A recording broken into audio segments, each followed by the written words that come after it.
Bonjour à toutes et à tous. Un grand merci de nous avoir rejoints pour ces lundis de l'IA et de la finance. Et donc, je vous propose de commencer ce webinaire qui va donc se dérouler de 17h à 18h30. Un webinaire qui est intitulé « L'humain ou dans la boucle ». Et avant de présenter les interventions et les intervenants, on voudrait dire juste quelques mots avec Olivier, directeur du pôle FinTech Innovation à CPR, qui dira quelques mots dans quelques minutes. Et donc, je suis David Bouni, je suis professeur à Télécom Paris, spécialisé en finance numérique. Et donc, ce séminaire est la suite de 4 premiers séminaires qui avaient été organisés depuis 2021, qu'on avait intitulé les lundis de l'IA et de la finance, et qui portaient principalement sur l'explicabilité de l'intelligence artificielle en finance, l'équité dans les algorithmes, le partage des données et puis la réglementation de l'IA dans le secteur financier. Et donc, ce webinaire est le 5e de cette série. Et donc, on a décidé avec Olivier, puis toute l'équipe, Winston, Astrid, de reconduire ces webinaires. Donc, le premier est intitulé « L'humain ou dans la boucle », qui est une problématique, on va le voir, qui est très importante, et notamment en régulation financière également. Et donc, on a le plaisir d'organiser cette série de webinaires dans le cadre de 2 chaires qu'on dirige à Télécom Paris en étroite coordination avec la CPR, donc une chaire qui s'appelle Finance Digitale et une autre chaire qui est Explicabilité de l'IA pour la lutte contre le blanchiment d'argent et le financement du terrorisme. Et donc, toutes ces 2 chaires appartiennent à un pôle qu'on appelle Operational AI Ethics à Télécom Paris, qui est dirigé par Winston, qui interviendra aujourd'hui. Donc, ce sont l'ensemble des travaux en lien avec l'éthique et l'intelligence artificielle, centré autour des outils et de la régulation, avec un focus très fort sur la banque et la finance. Je passe la parole à Olivier pour préciser un petit peu le contexte et les enjeux aussi pour la CPR. Oui, merci David pour cette introduction. Donc, je vais rajouter un peu quelques mots du point de vue de la CPR sur les enjeux de l'humain dans la boucle et dans la boucle de l'intelligence artificielle. Donc, peut-être en disant 2 mots, c'est une question que toutes les autorités se posent, la question de l'humain dans la boucle, parce que l'intuition, c'est que l'humain dans la boucle va permettre d'éviter un certain nombre de dérives sur le respect des droits fondamentaux, les règles de protection de la clientèle, la conformité des processus.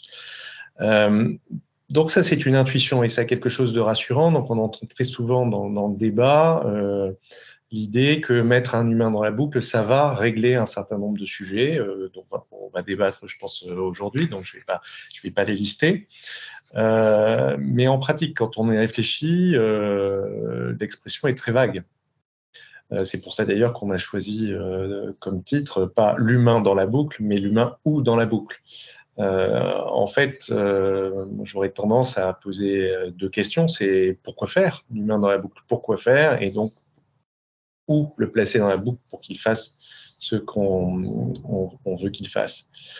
Alors, peut-être un tout petit retour en arrière, quand on avait travaillé à la CPR sur la gouvernance des algorithmes d'IA, donc quand on a discuté avec les banquiers et les assureurs, on a fait des ateliers en 2019 et on a publié notre rapport en 2020.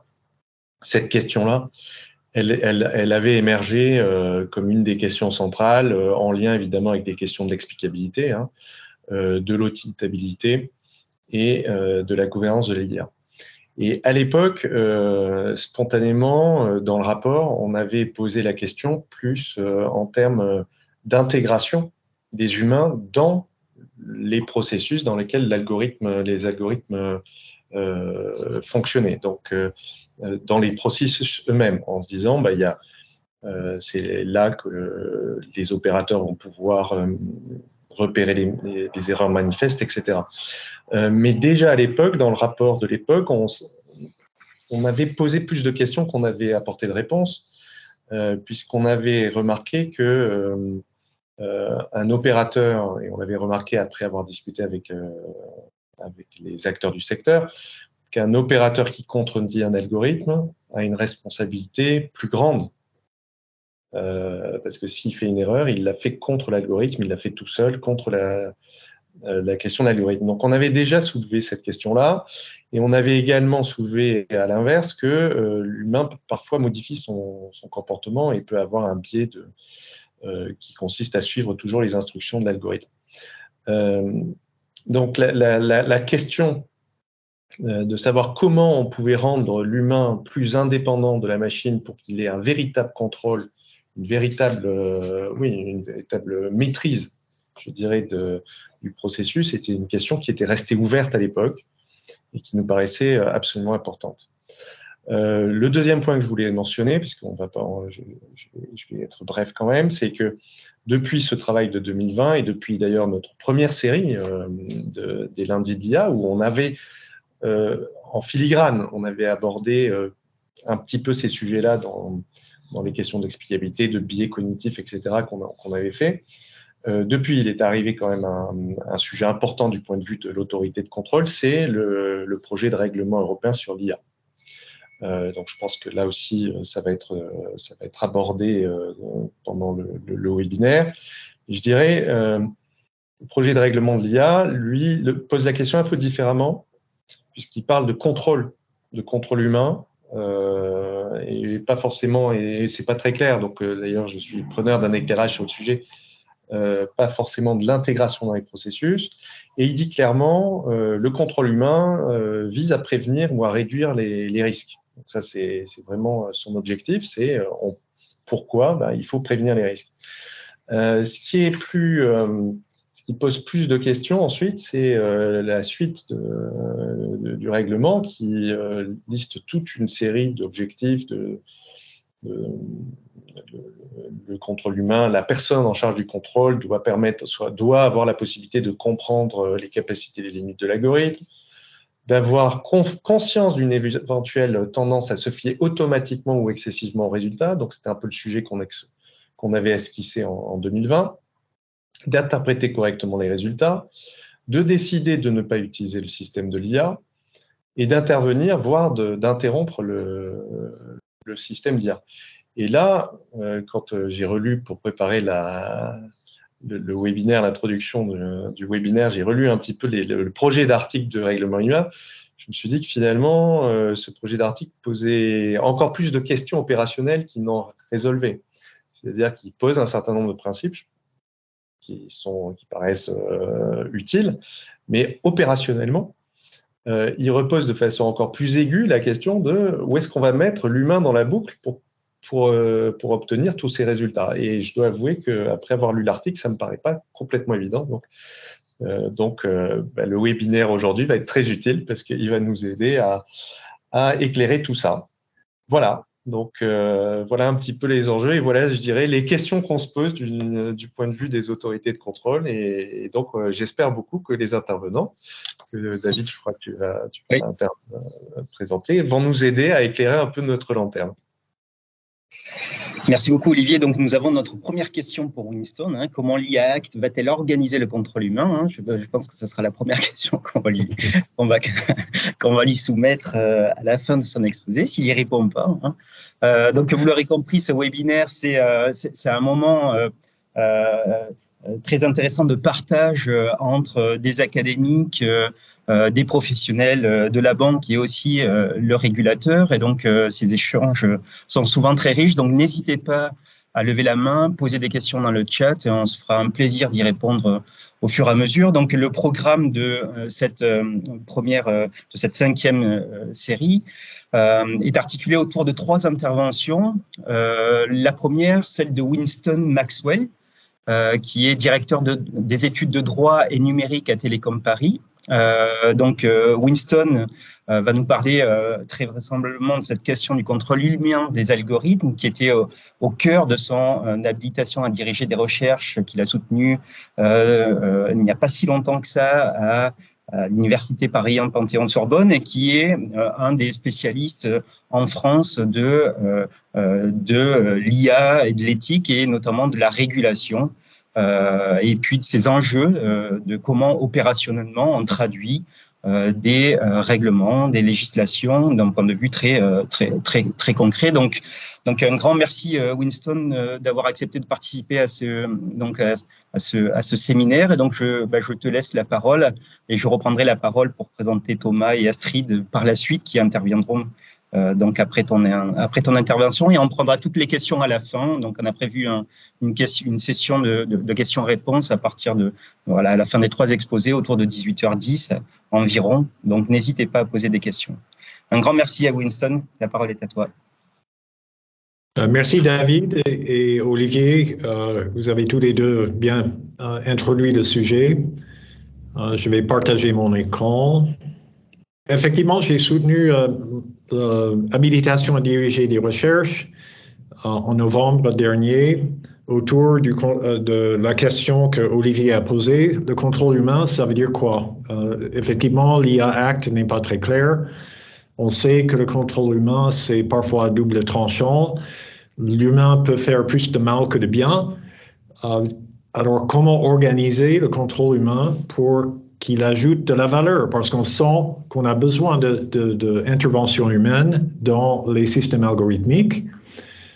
C'est une intuition, comme Olivier a dit, mais on ne sait pas trop, après ça, on ne sait pas trop comment on doit l'organiser pour que ce soit efficace et éviter le pire, à savoir que l'humain plus la machine, finalement, c'est pire que tout. Donc, le mémoire de HDR traite ce problème. Je vous fais une présentation rapide en 20 minutes, mais le mémoire lui-même est disponible sur la plateforme HAL. Et donc, le plan aujourd'hui, je vais d'abord vous montrer comment le contrôle humain est présenté dans les textes européens. Ensuite, vous proposer une classification de différents types de contrôle humain. Regardez un peu les objectifs du contrôle humain. Qu'est-ce qu'on attend du contrôle humain? Pourquoi on veut un contrôle humain? Ensuite, les obstacles à un contrôle humain efficace. Ça, Olivier en a touché un mot. Et puis, 3 recommandations pour améliorer le contrôle humain dans l'avenir, le rendre plus efficace. Et bon, Thomas Baudel va parler un peu de ça aussi dans sa présentation. Donc, effectivement, si on regarde l'ensemble des directives, règlements, communications, recommandations au niveau européen, on a un peu tout et n'importe quoi en matière de contrôle humain sans trop savoir de quoi il s'agit. Donc, le projet de règlement IA Act parle de contrôle humain, mais la version anglaise dit Human Oversight. Et contrôle et oversight, c'est pas exactement la même chose.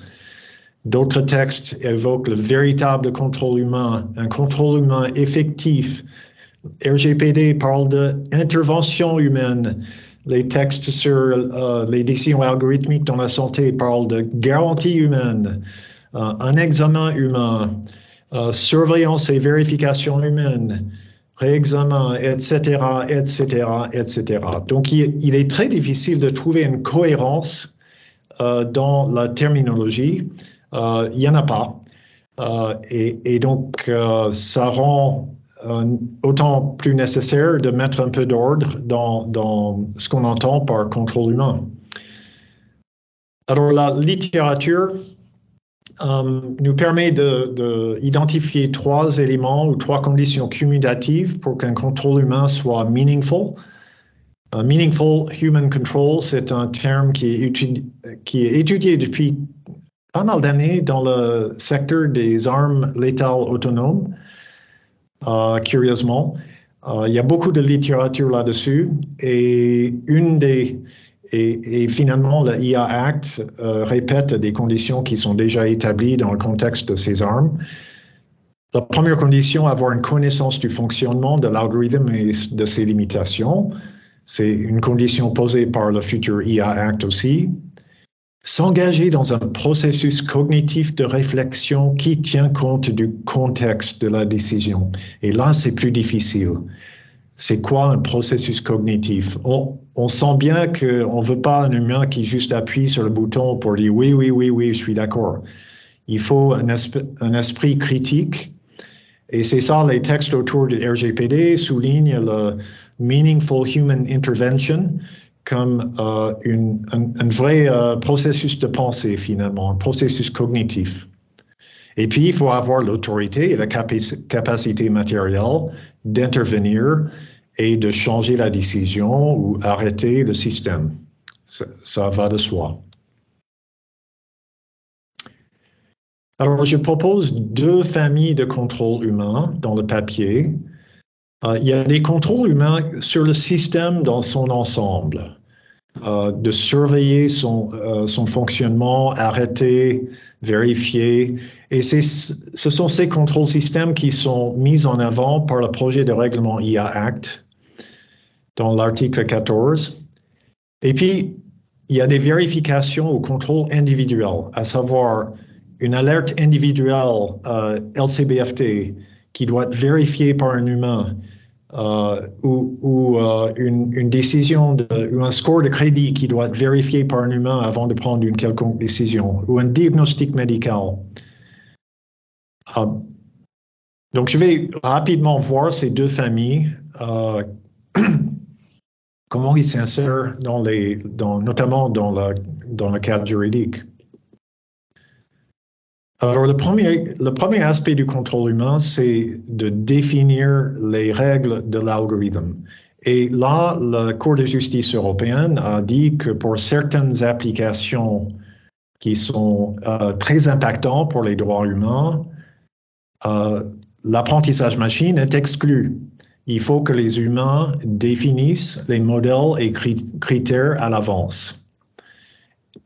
La loi informatique et liberté dit la même chose pour les décisions entièrement automatisées de l'administration.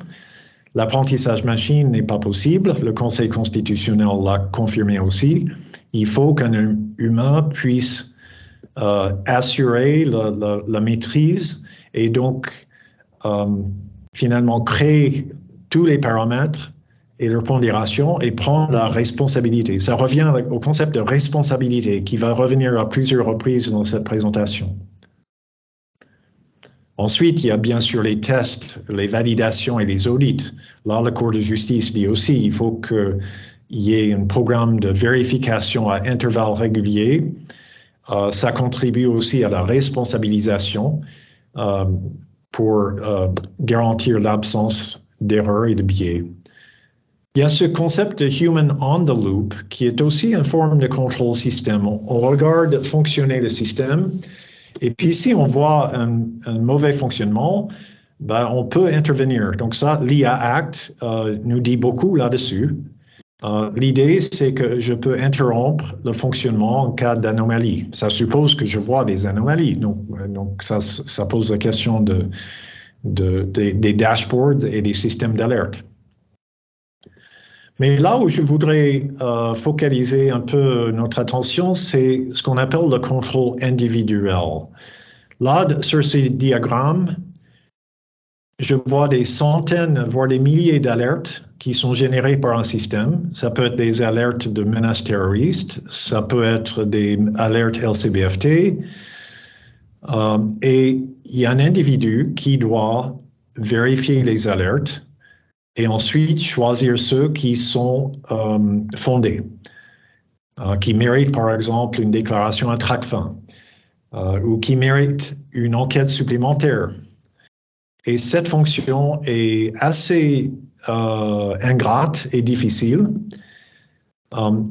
J'ai essayé de focaliser cette human in the loop, la vérification avant la prise de décision en 3 approches. Alors, il y a l'approche tribunal qui est assez facile. En fait, la recommandation algorithmique comme une recommandation en diagnostic médical ou en justice, c'est un élément parmi beaucoup d'autres. Et le décisionnaire, il ou elle prend son temps et il considère toutes les preuves et il prend une décision sans trop de pression de temps. Et ça, c'est assez rare parce que les systèmes algorithmiques ne permettent pas de prendre beaucoup de temps.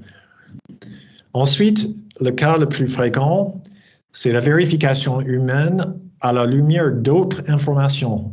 Donc, une alerte LCBFT, le vérificateur doit aller chercher d'autres informations sur le contexte, sur le type de client, sur ses habitudes, chercher d'autres éléments et se former une idée. Est-ce qu'il s'agit d'un faux positif, à savoir une fausse alerte, ou est-ce que je fais une déclaration de soupçon ou au moins je l'envoie à ma hiérarchie. Et enfin, il y a un cas relativement marginal, mais je le mentionne parce que c'est très important, c'est la vérification humaine, mais sans avoir recours à d'autres informations que celles de l'ordinateur. Et on peut se dire que ça n'a pas de sens parce qu'on ne va jamais demander à un humain de vérifier le calcul de l'ordinateur.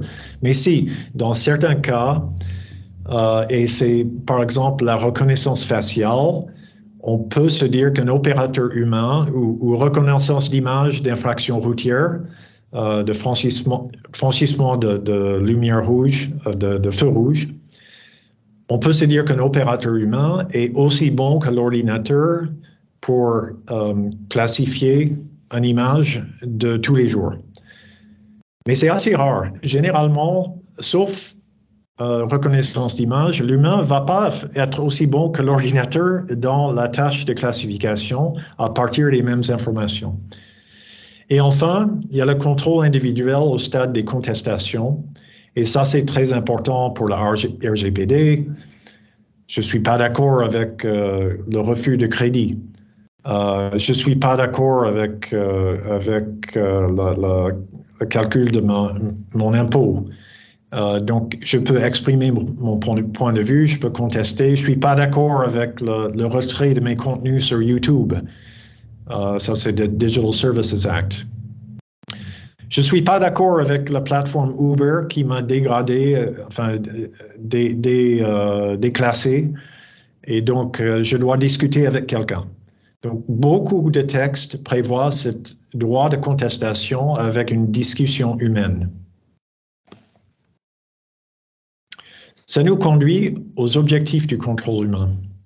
Parce que pour mesurer un contrôle humain, il faut savoir pourquoi on le fait. Dans mon papier, j'ai défini 3 objectifs, 3 finalités. Le premier, bien sûr, c'est de détecter les erreurs. C'est cité par la Cour de justice européenne et c'est assez intuitif. Hein. Mais pour ça, les tests et audits sont bons. La surveillance avec le bouton d'arrêt, oui, ça peut être utile. La surveillance et l'intervention individuelle, la vérification individuelle, comme en LCBFT, ça peut être utile, mais ce n'est pas facile. Et puis, bien sûr, la contestation. Le deuxième objectif du contrôle humain, c'est de garantir une procédure juste et équitable pour les personnes. Et c'est très différent du premier objectif et il ne faut pas les confondre parce que finalement, peu importe les erreurs ou l'absence d'erreurs de l'algorithme, parfois on a besoin d'une intervention humaine pour que le système soit perçu comme juste par les personnes. C'est lié à la dignité humaine. J'ai le droit d'être jugé par d'autres humains qui partagent ma condition humaine. On appelle ça la réversibilité des rôles. J'ai le droit de participer à la décision, d'avoir mon mot à dire. Donc le process compte autant que le résultat. Et donc là, on peut voir qu'un contrôle humain individuel de résultats genre LCBFT, ça ne va pas tellement contribuer à ça. Peut-être l'officier de la banque va appeler le client, mais ce n'est pas toujours le cas. Et il n'y a pas beaucoup de dialogue. En revanche, toutes les phases de contestation sont faites vraiment pour que la personne puisse donner son point de vue et mettre en avant ses valeurs de procédure. Et enfin, le troisième objectif, c'est de fixer les responsabilités, parce que les responsabilités sont prises au niveau de la banque et guess what? La responsabilité de la banque est engagée par les humains de la banque. Et c'est pareil pour l'administration française. Donc, lorsqu'il s'agit d'une décision importante, non, on a décidé de ne pas vous accorder le crédit, ou j'envoie cette déclaration de soupçon à Tracfin. Il faut que l'organisation ou l'administration puisse prendre la responsabilité de cette décision et le justifier. Et justifier, ça ne veut pas dire donner une explication. Justifier, c'est de s'appuyer sur des règles de la banque ou sur la loi ou d'autres facteurs pour dire oui, c'est notre décision et j'en prends l'entière responsabilité. Alors pour ça, on a vu que le contrôle humain en amont, dans la conception de l'algorithme, évidemment, est un moyen d'assumer la responsabilité totale de la décision algorithmique. C'est comme codifier le code général des impôts. Bon, on crée un algorithme qui reflète quelque chose que l'on maîtrise totalement. Et puis parfois, également, une décision LCBFT est prise dans le contexte de ce contrôle individuel. Alors, quels sont les obstacles à un contrôle humain efficace? Et c'est là où le bas blesse. Si je parle juste du contrôle individuel, de cette pauvre personne au milieu du graphique qui contrôle des centaines d'alertes LCBFT ou d'autres alertes, il y a un paradoxe de la performance. Un algorithme va généralement être validé pour être mis en exploitation si son pouvoir prédictif est élevé. Sinon, il ne serait pas mis en production. Or, si le pouvoir prédictif est élevé, il est possible, voire dans certains cas probable, que le pouvoir prédictif est supérieur à la moyenne du pouvoir prédictif humain. Par exemple, les diagnostics en imagerie médicale, c'est le cas. On a testé que, par rapport à la moyenne des radiologues, certains types d'images, d'algorithmes sont plus performants. Or, c'est justement dans les contextes où l'algorithme fonctionne mieux que l'humain décroche totalement et souffre de biais de l'automatisation. En fait, on demande à un humain de vérifier un truc que l'ordinateur fait bien mieux que lui. Et quelque part, c'est absurde, c'est de mettre dans une situation impossible. Donc, immédiatement, on est dans le biais de l'automatisation, l'ennui, la complaisance. Il y a la pression du temps, il y a les biais de responsabilité. Si j'applique la recommandation algorithmique, ça se trouve, j'ai rien à justifier à mon hiérarchie. En revanche, si je vais à l'encontre de la recommandation, peut-être je dois expliquer pourquoi j'ai pas suivi la recommandation. Donc ça engage peut-être ma responsabilité. Et encore une fois, l'ordinateur en moyenne est mieux que moi. Donc pourquoi je ferais ça? Il y a le problème de confusion des tâches. Demander à la machine et à l'humain de faire la même chose en même temps ou vérifier la même chose est absurde. Il y a beaucoup d'études là-dessus, notamment dans la conduite, pilotage d'avion, conduite des automobiles, etc. Astrid Bertrand va nous dire que l'explicabilité, finalement, peut nuire au contrôle humain. Ça rend l'humain encore plus complaisant et moins vigilant. Et finalement, il faut organiser l'accès à des informations. C'est pas évident. Enfin, il faut dire exactement à quoi l'humain doit regarder pour valider le résultat. Alors, le papier fait 3 recommandations qui sont de bon sens sur comment organiser un contrôle humain efficace. Le premier, c'est de distinguer les finalités de contrôle humain. Vous vous souvenez, il y en a 3. Détection d'erreurs, procédure équitable et juste, et responsabilité. Et pour chaque finalité, adopter un contrôle humain qui est adopté pour cette finalité. Et ce qui est sûr, c'est que les mêmes modalités de contrôle humain ne servent pas pour les 3. Il faut prévoir différents types de contrôle humain pour chaque finalité et définir des KPIs, des indices de performance. Il faut surtout séparer les tâches et les responsabilités. Il ne faut jamais demander à l'humain et à la machine de faire la même chose. Il vaut mieux faire une sous-tâche que la machine fait qui alimente une décision plus large de l'humain. Sinon, vous allez dévaloriser le rôle de l'humain et il ou elle va décrocher vite. Il faut également différencier les responsabilités pour que le contrôle humain ne sert pas de bouc émissaire pour la responsabilité en disant, voilà, on a mis un humain dans la boucle, voilà, donc s'il y a un problème, c'est qu'il n'a pas vu. Donc, non, ça ne marche pas non plus. Et puis, bien sûr, tester l'équipe humain-machine par rapport aux KPIs qu'on a définis pour chaque finalité. Et bon, Thomas Baudel va parler beaucoup mieux que moi de tous ces aspects de combinaison homme-machine dans la séance de la décision. Donc voilà le papier et je vais m'arrêter là. Je vous remercie. Donc, je vais donner la parole à Thomas Baudel, donc, qui est CTO AI Decision Coordination à IBM.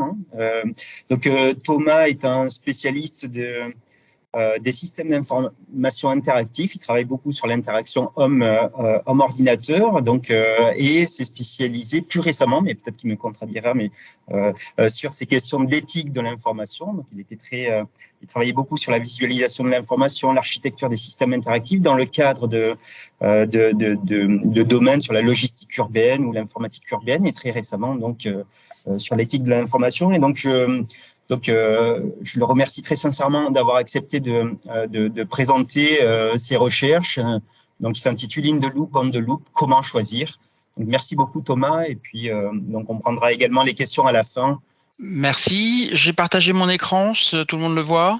Très bien. Ça marche très bien. Oui, on voit bien. Merci beaucoup. Merci pour cette introduction. Effectivement, je peux apparaître comme un petit peu éclectique, mais je viens d'un endroit particulier et ça ne fait que quelques années que je me suis penché sur la question de la décision automatisée et plus particulièrement de comment elle s'applique dans l'industrie de la finance. Mon background, c'est plutôt, je dirais, l'ingénierie de la décision, en ce moment du moins, et les facteurs humains. Et si je pouvais définir, alors je vais vous donner un tout petit peu d'où je viens, parce que vous allez voir que ça va aboutir un petit peu à en quoi on peut créer des synergies entre les facteurs humains et les questions que se pose l'industrie de la finance. Le sujet qui m'y a amené, c'est ce qu'on appelle l'ingénierie de la décision, c'est ce que fait mon entreprise. Et si je pouvais le définir en un seul mot, le but de l'ingénierie de la décision, c'est de programmer une entreprise comme on programmerait un robot. Essayer de définir les process qui l'animent et la circulation de l'information et faire en sorte que le management au but puisse un petit peu programmer ce qui peut l'être et déléguer ce qui n'a pas besoin de l'être, enfin ce qui doit vraiment être pris en charge par des humains. Un exemple pour parler un petit peu plus de qu'est-ce que c'est que programmer une entreprise, dans la gestion de processus métier, vous avez des process. Par exemple, ici, il s'agit de recruter quelqu'un. Alors, vous voyez une personne tout en haut qui se charge qui a pour mission qui veut recruter quelqu'un dans son équipe. Eh bien, il doit demander à remplir une position. Dans certains cas, elles doivent être revues par quelqu'un de seconde ligne. Si l'autorisation est faite, eh bien dans ce cas-là, ça va aller aux facteurs humains. Et tout ça, c'est un processus, c'est littéralement un programme. Sauf que ce qui exécute le programme, c'est pas un CPU, c'est des gens. Et on construit comme ça beaucoup de logiciels, de systèmes de gestion de process métier, et on s'inscrit là-dedans. Alors, comment on est venu à la ligne de recherche pressante? C'est un projet qui a déjà pas mal d'années. On s'est dit, puisqu'on est en train de collecter la totalité des informations et des flux de décisions qui sont pris à l'intérieur d'une entreprise sur un sujet particulier, eh bien, on peut utiliser du machine learning, de l'apprentissage automatique, très facilement pour, puisqu'on a le passé avec nous, on va pouvoir émettre une recommandation. On va pouvoir dire, basé sur les informations qu'il y a dans ce cas que tu as à traiter et les cas précédents, on suppose que tu vas dire oui ou tu vas dire non. Pour un ingénieur, c'est quelque chose d'assez simple à faire conceptuellement. Et je dirais que l'obstacle, j'espère que ça peut apparaître assez clairement d'après ce que vient de nous présenter Winston, c'est que finalement l'obstacle pour répondre à cette question, est-ce que c'est utile, est-ce que ça sert, est-ce qu'on le fait ou pas, c'est pas un problème d'ingénierie, c'est un problème de responsabilité. Qui va être responsable des décisions qui ont été prises avec une recommandation, avec tous les biais qu'a représenté Winston. Pour pouvoir mieux vous permettre de l'appréhender, je vais vous proposer une expérience interactive. Et pour ça, je vais vous demander, il va y avoir un sondage qui va apparaître dans le chat, et lorsque vous m'aurez écouté, je vais vous demander à tous de participer, de répondre à la question avec un cœur ou un cœur brisé, suivant ce qui se passe, et pour que vous essayiez pour essayer de vous faire intégrer vraiment qu'est-ce qui se passe quand on vous présente une décision, vous avez une décision à prendre et vous avez une recommandation. Alors, pour illustrer ce process, je vous présente, vous voyez, une espèce de carte. Et cette carte, c'est issue d'un exemple très connu en machine learning. Ce sont les passagers du Titanic. Vous voyez ici tous les passagers du Titanic dont on connaît le sort. Et puis, chaque petit carré, c'est un passager. S'il est en bleu, c'est qu'il est décédé dans le Titanic, dans le naufrage, et s'il est en orange, c'est qu'il a survécu. Donc voilà, en une image, je vous équipe d'une information qui vous rendra expert sur qui a survécu et qui est mort dans les passagers du Titanic. Ce que vous pouvez voir sur cette carte, à gauche, ce sont les hommes, et à droite, les femmes. Vous voyez qu'il y a plus de orange du côté des femmes, donc elles ont plus survécu. Et vous voyez, c'est surtout en première et en deuxième classe que les femmes ont eu tendance à survivre. Pour les hommes, en première classe, c'est un peu hésitant, c'est 50-50. Par contre, en troisième et en deuxième classe, de façon majoritaire, les hommes sont décédés. On peut creuser un peu plus, mais là, je vous ai équipé d'une connaissance, et cette connaissance, vous pouvez la mettre en œuvre pour répondre à des questions. Et là, je vais vous demander de faire paraître le premier sondage si c'est possible, si c'est pas trop compliqué. Là, je vous présente un passager. C'est une femme de première classe et je vous demande de prendre une décision ou de donner votre avis au moins. Est-ce que vous pensez qu'elle a survécu ou qu'elle est décédée? Alors, je ne sais pas si on voit apparaître le sondage. Ingrid, je ne sais pas. Ah bien voilà. Donc, si cette personne, à votre avis, a survécu, bien vous pouvez mettre le petit cœur plein. Et puis, si vous pensez qu'elle est décédée, vous pouvez mettre le cœur brisé. Et là, je vois qu'on a une majorité très claire de personnes qui pensent que cette personne, effectivement, a survécu. Alors, je vais passer à la suite et puis on va faire un deuxième sondage un petit peu. Alors là, c'est 92 à 7%. Peut-être qu'on peut fermer le sondage et puis on va en ouvrir un autre. Voilà, on a 10% de personnes qui pensent que cette personne est décédée. Alors, je vous dis, j'ai pas la réponse, mais bon, on est tous d'accord quand même. Maintenant, je vais vous présenter une aide algorithmique. Ici, vous voyez un homme de première classe, basé sur ce que je vous ai dit tout à l'heure. C'était plus ou moins indécis. L'algorithme, lui, pense qu'il est mort. Alors, il pense qu'il est mort avec une fiabilité de 75%. C'est quand même pas top. Et là, je vais vous demander de relancer le sondage, si c'est possible d'en lancer un deuxième. Donc, il s'agit, Ingrid, si on peut fermer le sondage et en ouvrir un deuxième. Voilà. Eh bien, je vais vous demander, pareil, de voter. Le cœur, vous pensez qu'il a survécu. Et le décès, vous pensez qu'il est décédé. Donc là, on est un peu plus à l'équilibre. Voilà, vous voyez, c'est du 50-50. Donc 50 personnes pensent faire confiance à l'algorithme.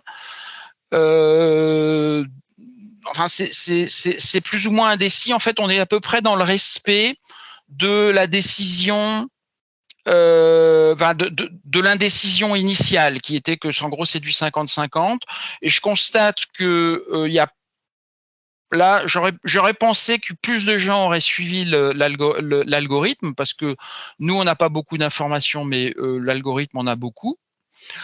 Donc, du coup, voilà, on est à l'équilibre. Et maintenant, je vais vous présenter un troisième cas. Cette fois-ci, vous avez une personne de troisième classe qui est un homme. D'après ce qu'on a vu, a priori, il est mort, et l'algorithme dit à 75%, donc toujours pas avec une très très grosse fiabilité, dit « je pense que cette personne a survécu ». Alors, est-ce qu'on peut lancer un troisième sondage, toujours sur les cœurs, pour voir un peu qu'est-ce que disent les gens? Est-ce qu'il a survécu ou pas? Et dans tous les cas, ce que vous devez vous penser, à défaut, enfin si vous ne savez pas, c'est que normalement, alors qu'est-ce qu'on voit là? Alors on voit que les gens n'ont pas fait confiance à l'algorithme. Oui, majoritairement, vous décidez de ne pas lui faire confiance. C'était trop évident. Et vous avez tous eu tort. Enfin, du moins ceux qui ont dit que ceux qui n'ont pas fait confiance à l'algorithme, on n'a pas triché en fait. C'est vraiment ce qui s'est passé, c'est vraiment ce qu'a décidé l'algorithme. Alors, je vais arrêter ma petite démonstration. On a vu un petit peu le cas. Ce qui s'est passé, c'est que dans le fond, je pense que quand même, en grande majorité, vous avez senti que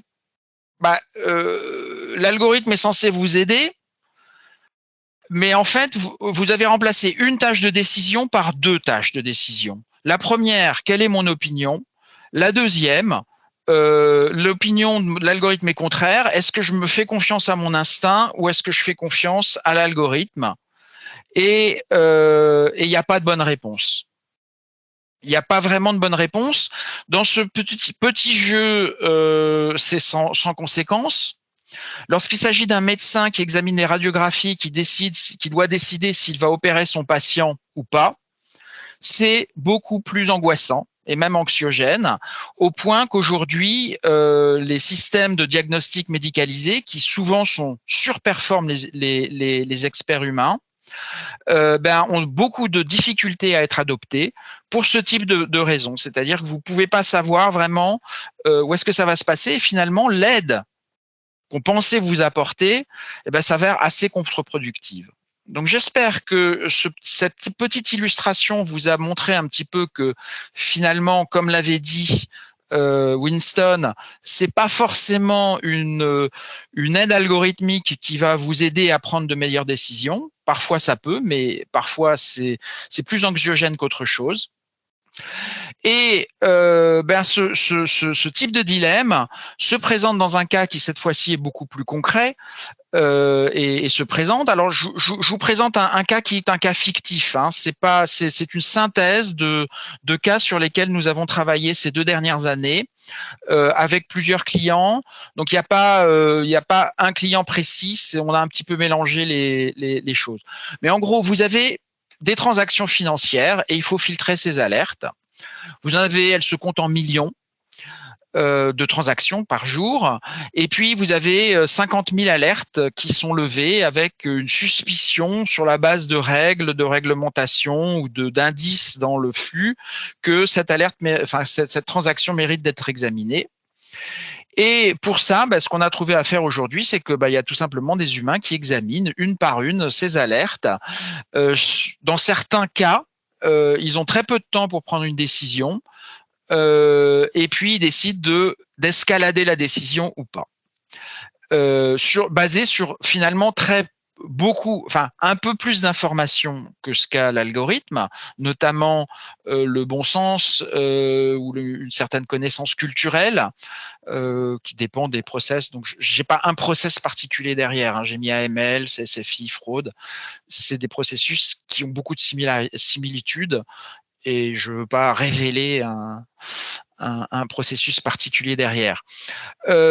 Le point, naturellement, comme l'a dit Winston, c'est qu'on peut se dire, avec notre système, au moins, on va pouvoir un peu alléger la tâche des humains, avec les vrais positifs sûrs, essayer de les escalader, et puis essayer d'utiliser du machine learning pour, vous voyez, dans ce cas-là, 30% qu'on peut peut-être éliminer avec un peu d'apprentissage.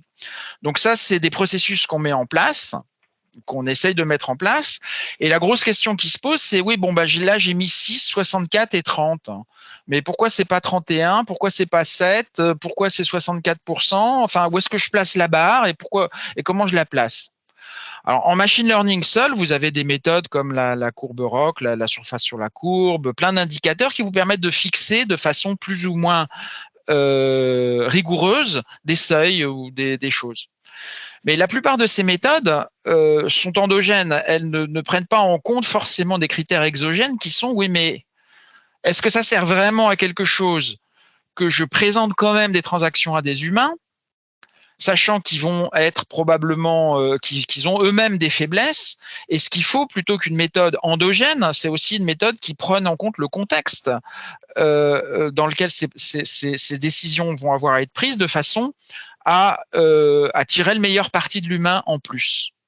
Donc c'est ce genre de travail auquel on a été amené récemment.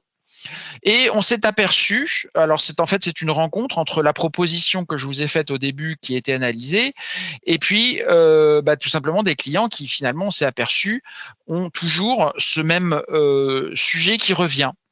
Et les questions qui reviennent à chaque fois qu'on déploie un système destiné à prendre des décisions pour des humains, c'est la première, qui va finir par décider?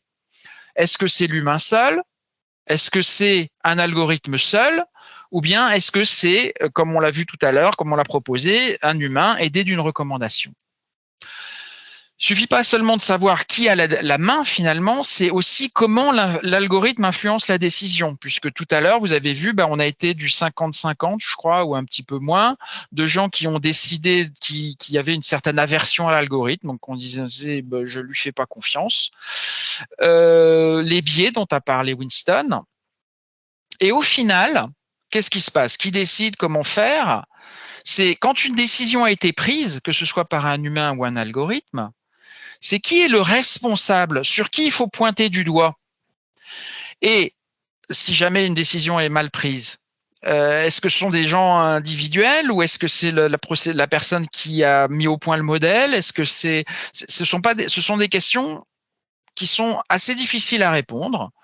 Et ce qu'on a constaté, vous pouvez avoir des références ici, c'est que 85% des projets de déploiement échouent.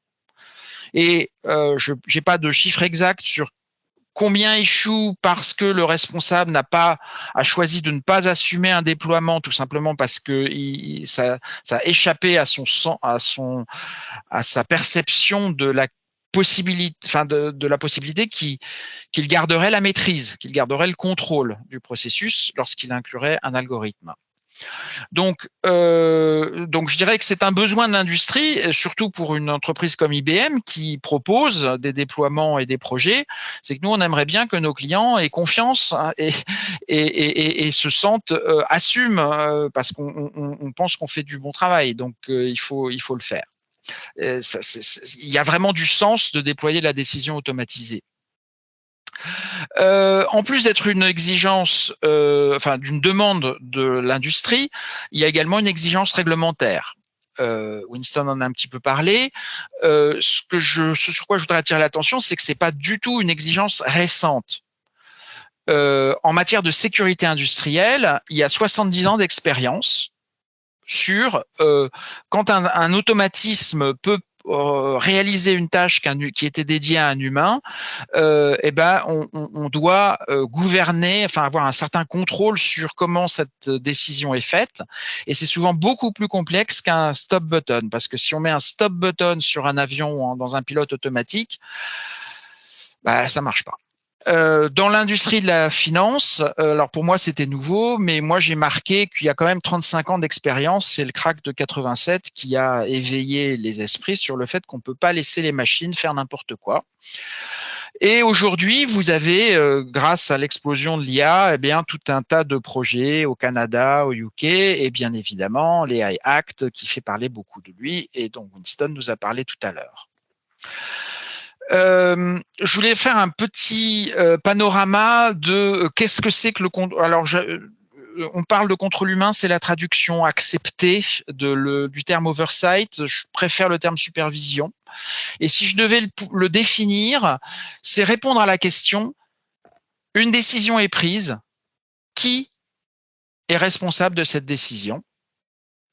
Et c'est-à-dire qui aurait pu prendre une décision informée et non contrainte qui aboutisse à un résultat différent. Alors, comment j'arrive à cette définition? Et tout d'abord, j'ai un petit peu regardé qu'est-ce que c'est que l'oversight dans les organisations humaines. C'est un principe de la gouvernance et ça dit grosso modo que le management est en charge des différents services dont il a la responsabilité. En gros, il y a une hiérarchie dans une entreprise. Pour le législateur, la définition de contrôle humain est un tout petit peu différente et ce qu'il faut encadrer, c'est si on voit le white paper qui a inspiré en grande partie l'acte, ce sur quoi il est insisté dans la définition de human oversight, c'est le respect de l'autonomie humaine. C'est-à-dire que même si on ne prend pas il faut être en mesure de décider par soi-même de ce qu'on va faire, plutôt que se laisser influencer en quelque sorte par la machine. En gros, l'humanité reste en charge de son destin et pas prise en compte par les machines.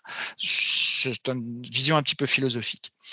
Si on regarde du côté technique, on voit une vision un petit peu en inversé. Les questions qui se posent beaucoup à l'ISO sur la technologie, c'est plutôt non pas quel niveau d'autonomie reste à l'humain, mais quel niveau d'autonomie on peut accorder à la machine. Et puis enfin, la définition sur laquelle je me repose dans les sciences humaines et sociales de laquelle je viens, si on voit qu'est-ce que c'est que l'autonomie humaine, c'est la capacité d'agir de façon informée et non contrainte. Alors attention, uncoerced en anglais, c'est beaucoup plus précis que unconstrained. Unconstrained, je peux avoir des contraintes. Je peux par exemple vouloir donner 1 million d'euros à une association charitable. Personne ne m'oblige à ça, je suis uncoerced, mais par contre, je suis contraint par l'état de mon compte en banque. Donc c'est intéressant de voir les différentes langues comme elles ont des concepts qui se chevauchent un petit peu et qui sont parfois importants de préciser. Et dans un contexte professionnel, qu'est-ce que c'est qu'être en charge? Eh bien, c'est lorsqu'une décision quelque part a été prise, qui était dans la situation où il pouvait prendre une décision informée et non contrainte, telle que sa décision aurait fait une différence. C'est ça, désigner un petit peu qu'est-ce que c'est qu'être responsable. Et la dernière chose qu'il faut dire, c'est que ça s'exerce à une hiérarchie de niveau. C'est-à-dire, il y a le contrôle direct de chacune des décisions, comme l'a présenté la décision individuelle. La supervision, c'est-à-dire non pas superviser chacune des décisions, mais monitorer en quelque sorte un flux de décisions qui est prise avec la remontée d'informations.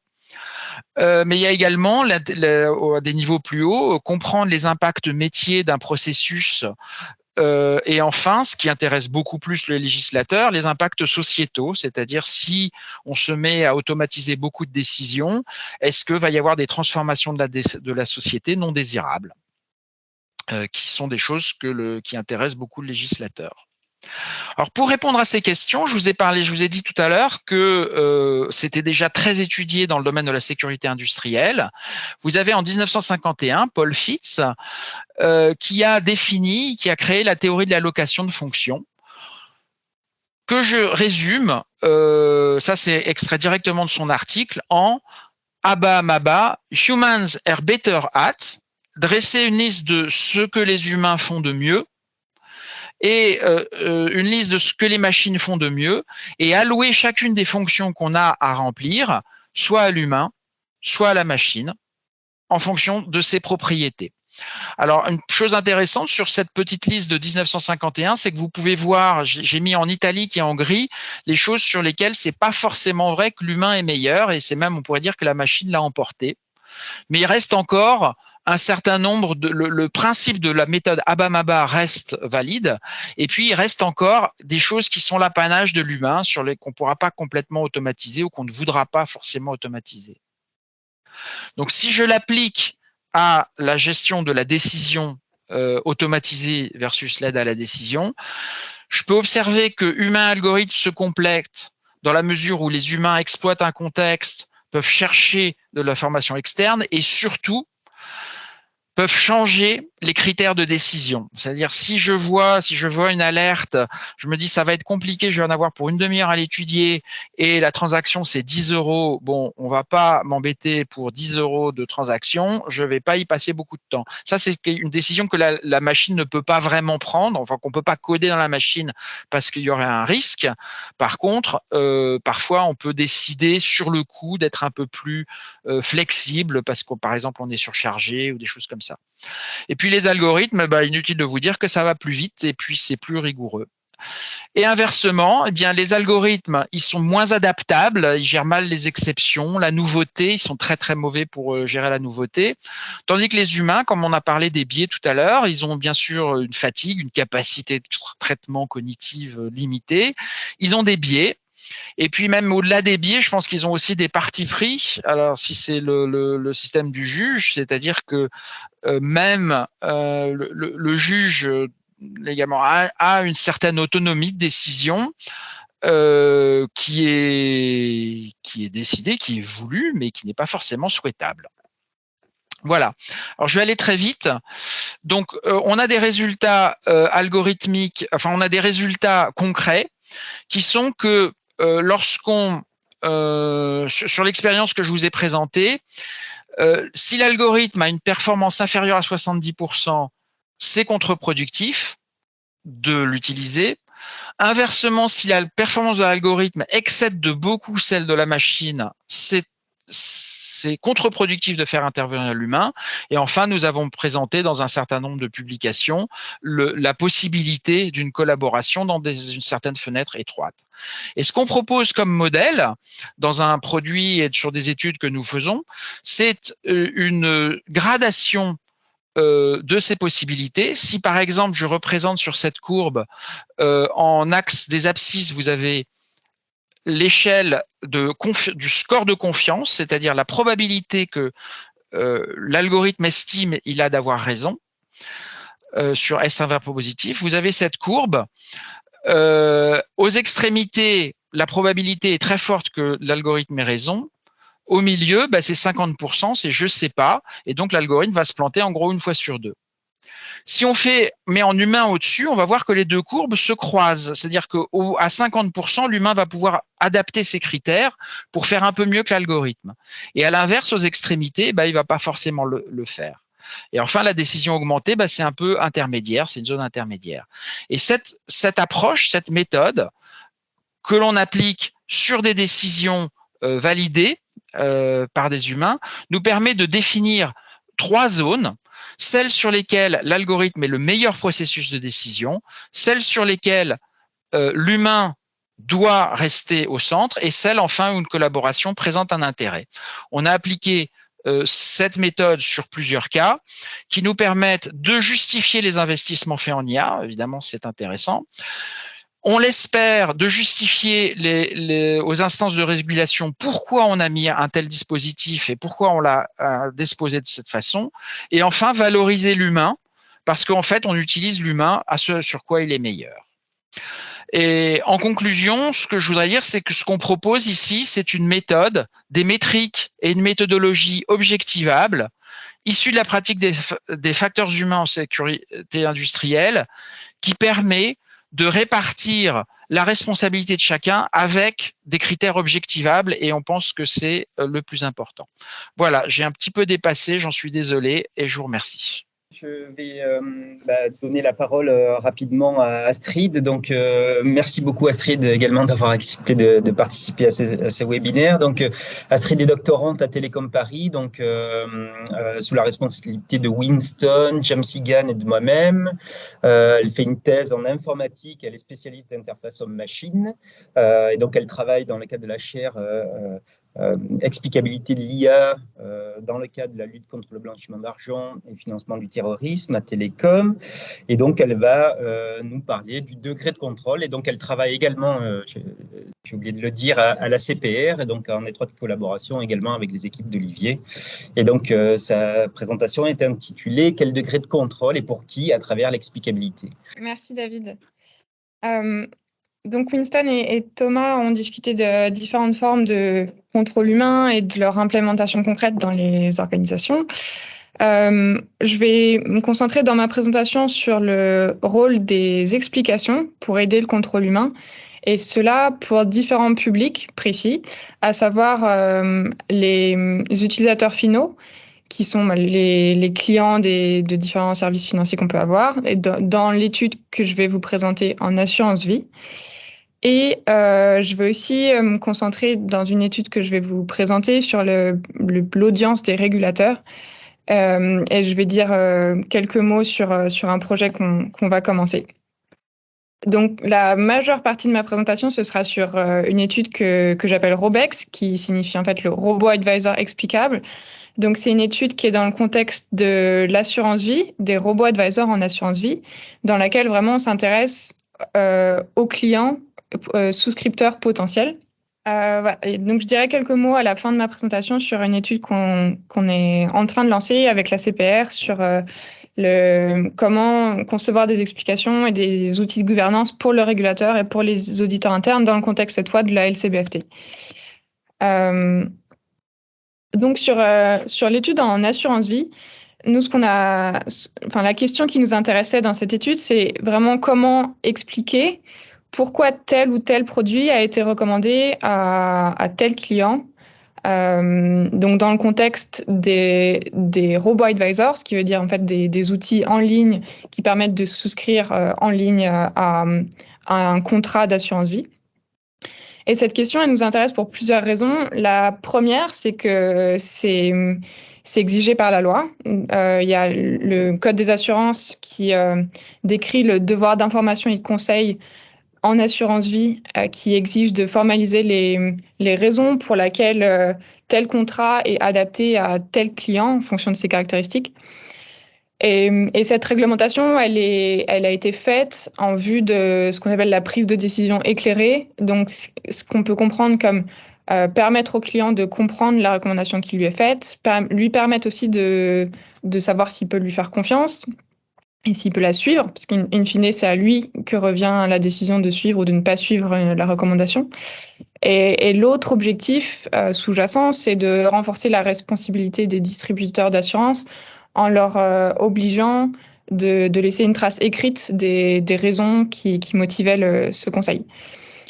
Une autre raison pour laquelle on s'est intéressé sur le contexte des robots advisors, c'est que la plupart des robots advisors actuellement ne satisfont qu'à moitié, voire pas, cette exigence légale, parce que on est dans un cas où la recommandation est automatisée.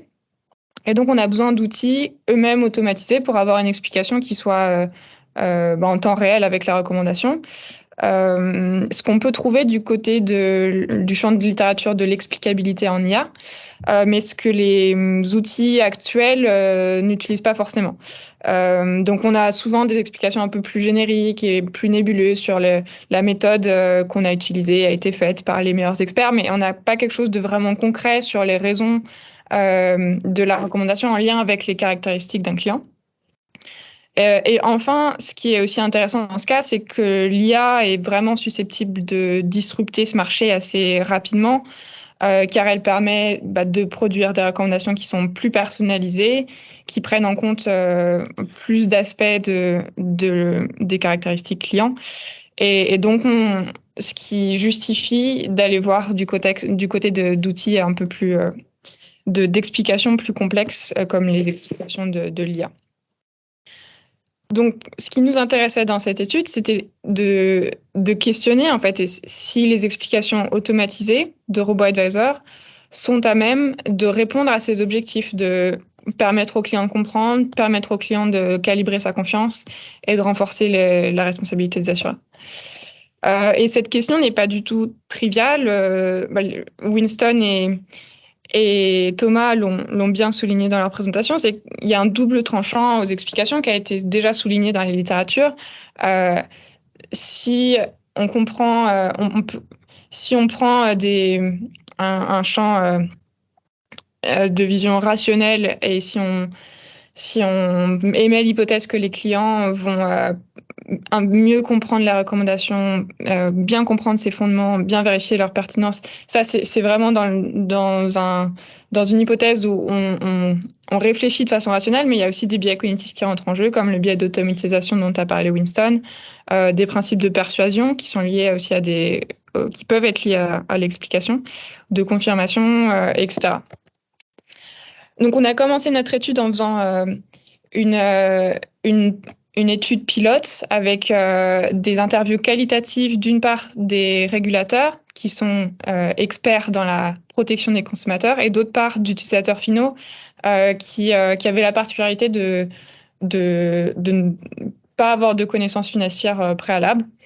Ce qu'on a trouvé, c'était que du point de vue des superviseurs, ils nous ont redit le rôle des explications de vraiment prévenir parce qu'il y a un risque réel.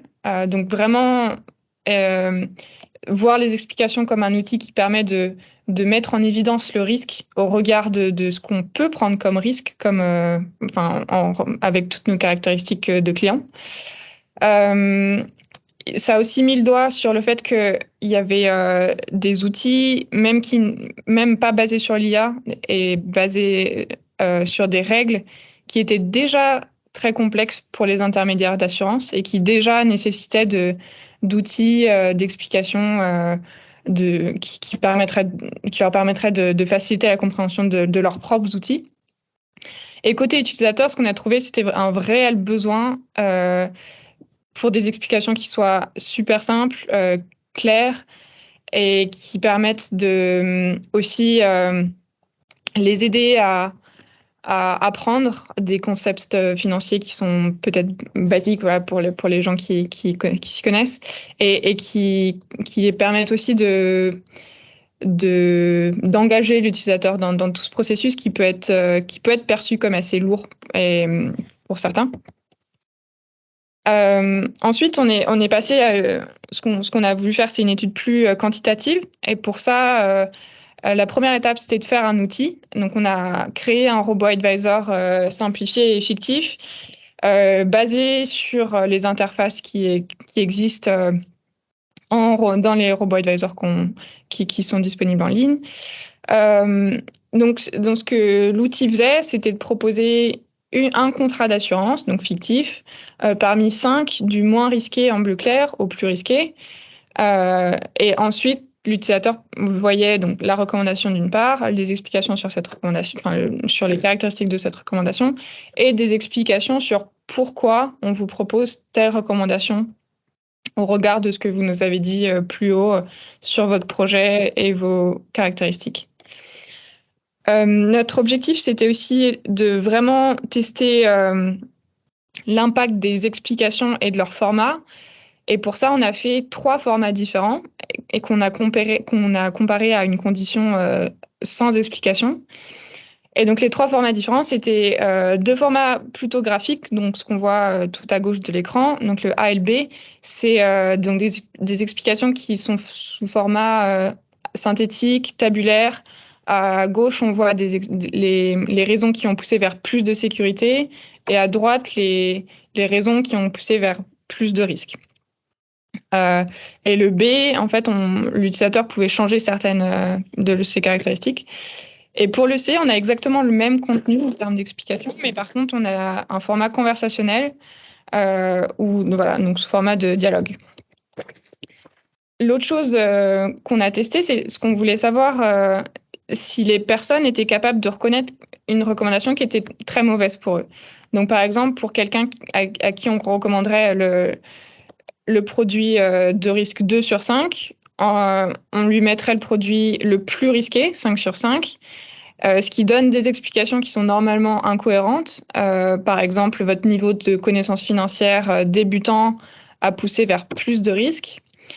Et donc, en fait, le but de ça, c'était vraiment de tester la capacité des explications à se raccrocher, à mieux calibrer sa confiance et à détecter une incohérence pour l'utilisateur. Donc, on a lancé cette étude on a recruté des participants pour faire cette étude qu'on a distribuée de façon équitable dans les différentes recommandations. Et ce qu'on a trouvé, c'était que le groupe sans explication a su bien différencier, a su différencier en tout cas entre les explications qui étaient incorrectes, donc en bleu foncé sur ces schémas, et les recommandations qui étaient correctes. À la fois au niveau de leur confiance, donc ils étaient à même de avoir moins confiance dans des recommandations incorrectes que dans des recommandations correctes, et à la fois au niveau de l'acceptation de la recommandation, donc ça veut dire qu'ils acceptaient moins des recommandations incorrectes que des recommandations correctes.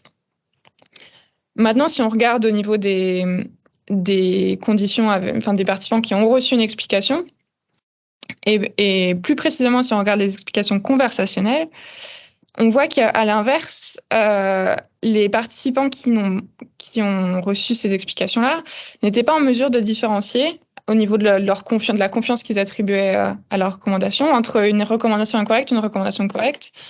Et pareil, au niveau de l'acceptation de la recommandation, c'est qu'on n'a pas trouvé de différence significative entre suivre et ne pas suivre quand on a une explication conversationnelle. Et enfin, la dernière chose qu'on peut souligner ici, c'est que si on regarde la plus-value potentielle des explications au niveau de la compréhension de la recommandation, en fait, on a posé des questions aux participants pour savoir s'ils avaient bien compris la recommandation. On voit qu'il n'y a pas vraiment de différence, il n'y a pas de différence significative, en fait, pour les personnes qui ont reçu une explication par rapport à ceux qui n'en ont pas reçu. Donc, finalement, ces résultats sont assez surprenants et paradoxaux. Le dernier résultat dont je peux vous parler avant de faire une synthèse de tout ça, c'est ce qu'on a trouvé aussi, c'était que les personnes donc si on ne regarde pas les explications, les personnes qui reçoivent une proposition incorrecte, en général, la comprennent moins bien. Donc si quelque chose est vraiment trop risqué par rapport à ce que j'avais exprimé avant, je vais avoir plus de mal à juste comprendre des faits, des choses factuelles par rapport à cette recommandation. Et on a aussi trouvé que le niveau d'éducation pouvait affecter la compréhension de la mauvaise recommandation et l'acceptation de la proposition, c'est-à-dire que les personnes qui avaient pas reçu d'éducation, en dessous du bac, avaient tendance à moins bien comprendre la mauvaise recommandation, mais à plus l'accepter pour autant. Donc, si on reprend nos exigences légales qu'on avait vues avant et les objectifs sous-jacents de ça, sur le côté de permettre aux clients de comprendre, on n'a pas trouvé que les explications permettaient aux clients de mieux comprendre la proposition. On n'a pas trouvé que les explications permettaient aux clients de mieux calibrer sa confiance. Et au contraire, pour les explications conversationnelles, c'était l'effet inverse qu'on a vu. C'était que les clients étaient moins à même de bien calibrer leur confiance. Donc, ce qu'on peut dire, c'est que cette réglementation, par contre, peut être utile, et c'est ce qu'on a vu dans les interviews avec les contrôleurs, pour les distributeurs d'assurance et pour les contrôleurs in fine, parce qu'on a une trace écrite des explications, de ces explications-là. Mais on a quand même quelque chose d'assez paradoxal et de surprenant qui va à l'encontre de l'idée reçue selon laquelle les explications aident les consommateurs à prendre des décisions éclairées de façon indépendante et responsable. On a mis en évidence que, dans cette étude-là, on voit que le processus de décision très rationnel, comme le voudrait la réglementation, n'est pas...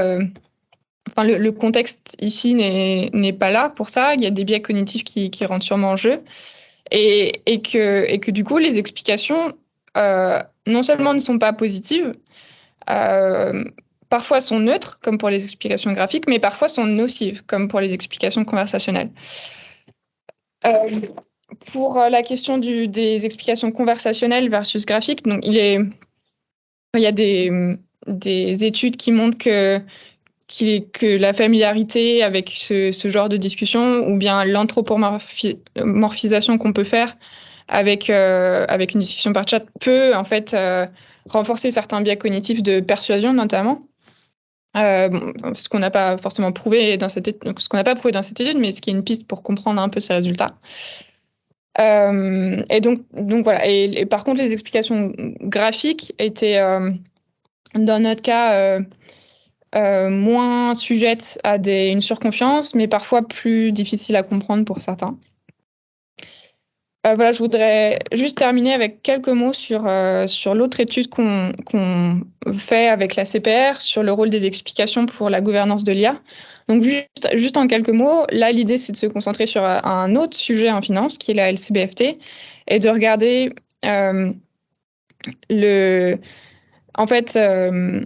les outils qu'on pourrait avoir pour une gouvernance et pour des explications de l'IA.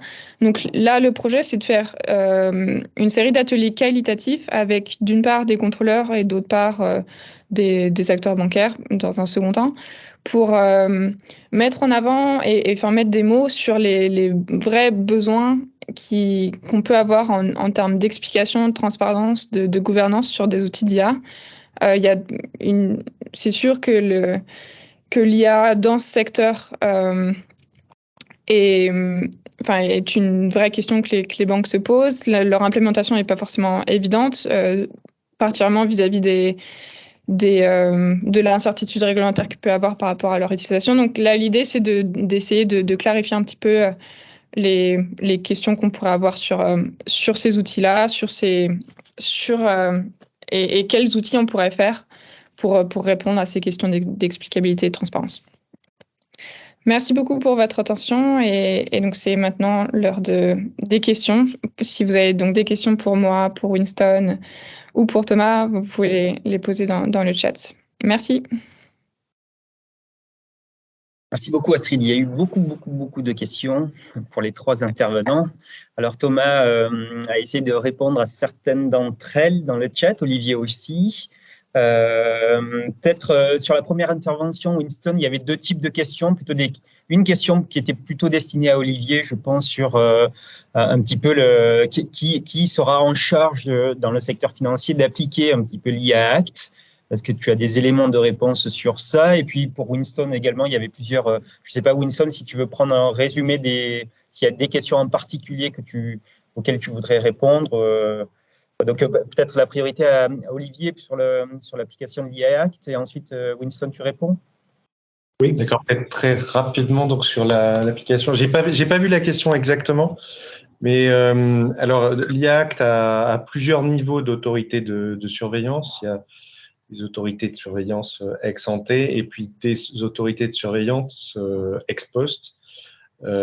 Et si je me trompe pas, et sous réserve que le texte ne bouge pas, il me semble que pour ce qui est du secteur financier, il y a une sorte d'exception, puisque le règlement est transversal. Il y a une exception qui prévoit bien que ce sont les autorités de contrôle du secteur financier qui seront en charge du contrôle ex post du règlement IA. Voilà. Donc, alors, ce sont les autorités de contrôle. Il y a une petite nuance puisque en banque, dans le secteur bancaire, c'est la BCE qui contrôle les grands établissements de crédit, mais qui n'a pas comme mission de contrôler autre chose que du prudentiel. Or, le règlement IA est plutôt du domaine de la protection des personnes et donc éventuellement des consommateurs. Donc, ça rentrerait plutôt dans le périmètre des autorités nationales. Mais tout ça demande encore à être confirmé une fois que le règlement IA sera adopté et qui sera ensuite que les décisions des autorités de contrôle, enfin de qui contrôlera, sera prise au niveau national. Merci beaucoup, Olivier. Winston, Oui, je dirais juste que la clé de voûte de l'IA Act, c'est de mettre en place un risk management system.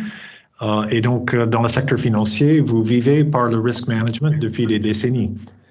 Donc, ma compréhension, c'est que, parce qu'il y avait des questions sur est-ce que c'est contrôle humain, ça sert au niveau 1, 2 ou 3 de MiFID 2, etc. Enfin, il me semble que, et c'est probablement déjà le cas dans les institutions financières, que l'IA Act ne va rien changer par rapport à vos pratiques de gestion de risque habituelles et que la gestion des risques que vous avez déjà sur des nouveaux outils IT pour les opérations essentielles de la banque, etc., tout ce mécanisme-là, qui est très complexe, va s'appliquer au système IA, me semble-t-il. Hein.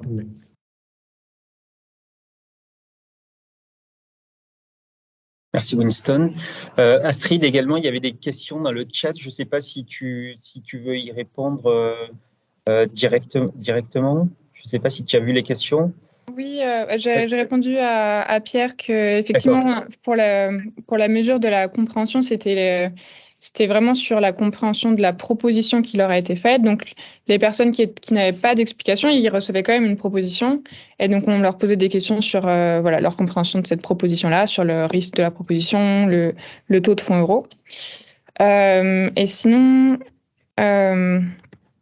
oui, il y avait une explication sur la nature des explications conversationnelles. En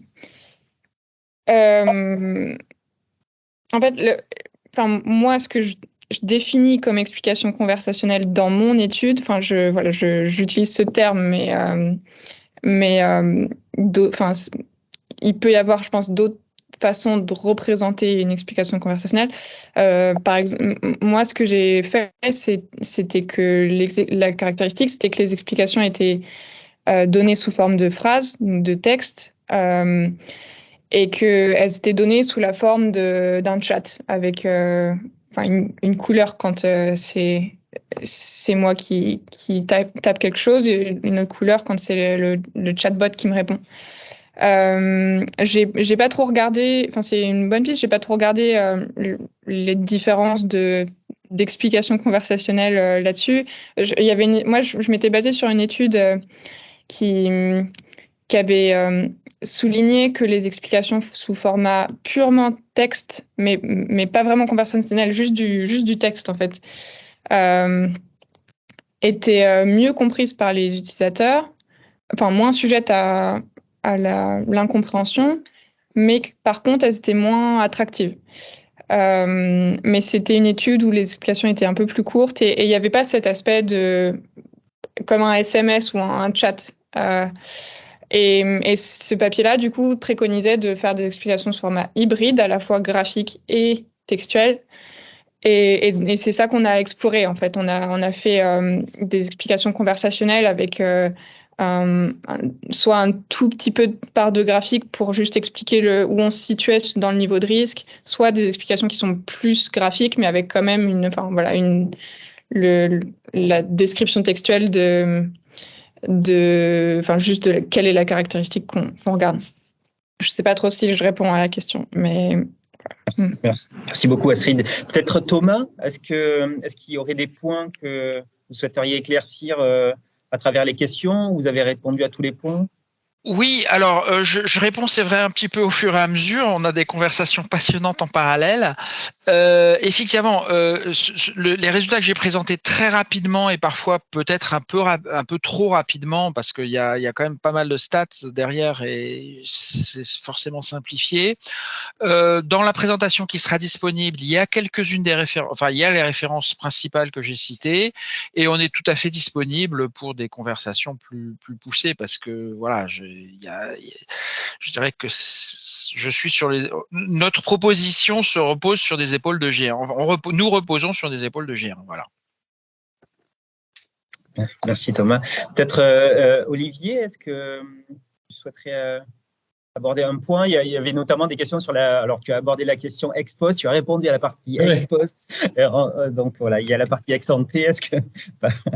Oui, alors il faudra peut-être se référer à nouveau au texte, mais l'ex ante, il y a un certain nombre d'IA très spécifiques, mais qui ne rentrent pas a priori dans le secteur financier, qui devront faire l'objet de validation ex ante.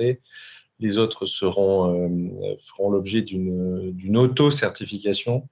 Donc, il me semble, sous réserve de vérification, que le secteur financier ne sera pas soumis à des certifications ex ante qui seraient externes aux acteurs. Donc, c'est pour ça que je n'ai pas parlé de cette partie-là. Sinon, en termes de questions, j'avais peut-être, je ne sais pas s'il reste un peu de temps, mais une question à Thomas, c'est est-ce qu'il y a eu déjà des cas d'usage sur lesquels la méthodologie a été appliquées qui concernent le secteur financier, ou est-ce que c'est plutôt dans d'autres secteurs industriels? Alors nous avons quatre missions de réaliser. Alors je peux pas vous les divulguer, les clients, les personnes, etc. parce que c'est quand même, on n'a pas encore anticipé ça, mais effectivement sur le secteur AML, sur l'étude de fraude, nous avons des études réalisées et en cours. Et il y avait une question sur est-ce qu'on voit vraiment ces courbes que j'ai présentées lycée? C'est étonnant, mais oui, on les voit avec des variantes. On voit vraiment les courbes que j'ai présentées avec des variantes qui sont tout à fait intéressantes à étudier, parce que parfois ça permet de se reposer la question, est-ce que vraiment le modèle a été bien calibré, ou est-ce que le modèle répond ce qu'on a envie qu'il réponde, quoi. C'est-à-dire que c'est pas que ça peut réinformer paradoxalement les a priori qu'on avait sur le modèle. Voilà, donc on a 4 pour l'instant études qui ont été faites ou en cours. Donc voilà, un AML, deux AML, un SFI et un fraude virement. Merci beaucoup Thomas. Donc il nous reste 1 minute, donc le temps nécessaire. Donc Olivier, on voudrait vraiment vous remercier, Winston, Thomas et Astrid, pour la qualité de vos présentations, les réponses que vous avez apportées donc aux différentes questions, et puis l'animation du chat. Bien entendu, il y aura un replay disponible sur le site. Astrid l'a mentionné dans le chat également. Donc, on vous enverra l'adresse à toutes les personnes qui sont inscrites à ce webinaire. Donc, on vous tiendra informé de la publication du replay dans les prochains jours. Je ne sais pas si, Olivier, tu veux… Alors, on peut peut-être dire un mot du prochain sujet qu'on abordera. Oui. Donc, on envisage de travailler, de faire une séance sur l'auditabilité. Et puis, les débats sur l'interaction machine étant très, très intéressants, peut-être qu'il y aura une deuxième édition où on va réfléchir. Je ne sais pas si, Astrid, tu as déjà la date à nous communiquer. Pour l'auditabilité de l'IA, ce sera le 15 mai. 15 mai. Et ouais, voilà ce qu'on peut dire. Voilà. Le reste, c'est du teasing, et c'est ça. On donnera la suite du programme un peu plus tard. En tout cas, grand merci. Je te joigne à ceux de David pour la qualité des interventions d'aujourd'hui. Merci Winston, Thomas et Astrid. Merci à tous et bonne fin de soirée. Bonne soirée. À bientôt. Merci. Bonne soirée. Au revoir. Bonne soirée, au revoir. Au revoir.